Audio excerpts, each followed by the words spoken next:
Hi mga ka-Bible, Wednesday today at meron akong Bible verse na gustong i-share sa inyo ngayong araw from the book of Mateo chapter 10 verse 5 hanggang 10.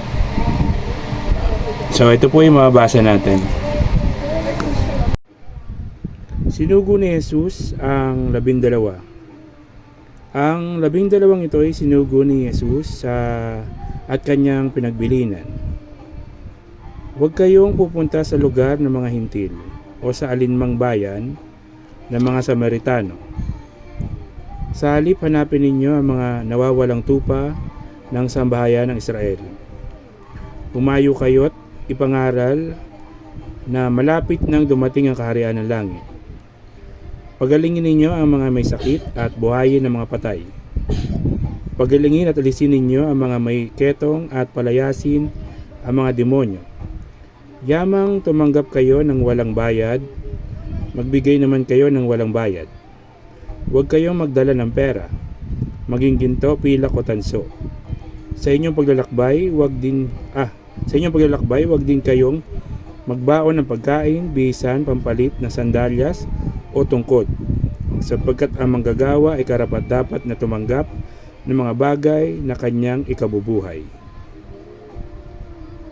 So, yun po yung mensahe sa atin ngayong araw na Mateo chapter 10, verse 5 hanggang 10. So, hopefully is nagustuhan nyo yung Bible verse natin ngayong araw.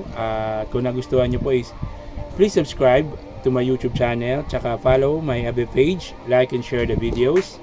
At mga ka-Bible, ini-invite ko po kayo sa darating na Sunday is meron po kaming 22-year anniversary po ng aming church, Jesus Christ House of Worship of Apostolic Faith. Is ini-invite ko po kayo.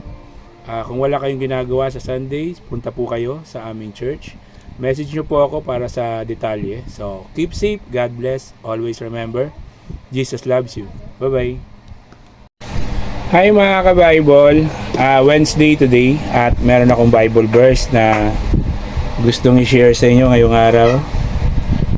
From the book of Deuteronomy chapter 28 verse 11 hanggang 12. So ito po yung mababasa natin. Pasasaganahin niya kayo sa lahat ng bagay pagdating ninyo sa lupaing ibibigay niya sa inyo. Pararamihin niya ang inyong anak at mga hayop, at pasasaganain ang ani ng inyong bukirin. Bubuksan niya ang langit upang ibuhos sa inyo ang ulan sa kapanahunan. Pagpapalain nga niya kayo sa lahat ng inyong gagawin. Dahil dito, hindi kayo mangungutang, sa halip kayo pa ang magpapautang sa ibang bansa.